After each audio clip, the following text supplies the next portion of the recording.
આ જ મુદ્દે વધુ વિસ્તારથી સમજાવવા માટે મારા સહયોગી વૈભવી મારી સાથે જોડાઈ ગયા છે। વૈભવી, દર્શકોને જણાવો કે અત્યાર સુધીમાં આજે કેટલા ઉમેદવારોએ ફોર્મ પરત ખેંચ્યા છે?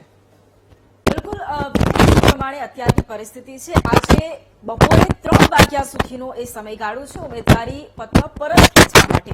જો કે 2 દિવસથી જ કેટલાય ઉમેદવારો એવા છે કે જેને ઉમેદવારી અને આપણે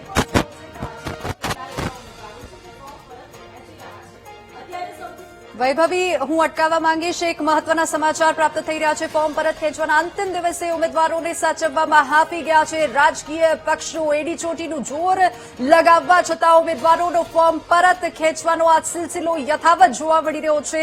કોંગ્રેસ અને આપના ડેમેજ કંટ્રોલના તમામ પ્રયાસ ફેલ થયા છે, તો કોંગ્રેસ અને આપના 20 થી વધુ ઉમેદવારોએ ફોર્મ પરત ખેંચ્યા છે। વડોદરા, પોરબંદર, અમદાવાદના સરખેજના ઉમેદવારોએ ફોર્મ પરત ખેંચ્યા છે। જો કે તેવું લાગી રહ્યું છે કે 3 વાગ્યાના ગાળા સુધીમાં ચિત્ર પણ સ્પષ્ટ થઈ જશે। અમદાવાદના થલતેજ, ગાંધીનગર, જેતપુરના ઉમેદવારો પાણીમાં બેસી ગયા હોય તેવું લાગી રહ્યું છે। તાપી, ભરૂચ, રાજકોટના ઉમેદવારોએ પણ ફોર્મ પરત ખેંચ્યા છે।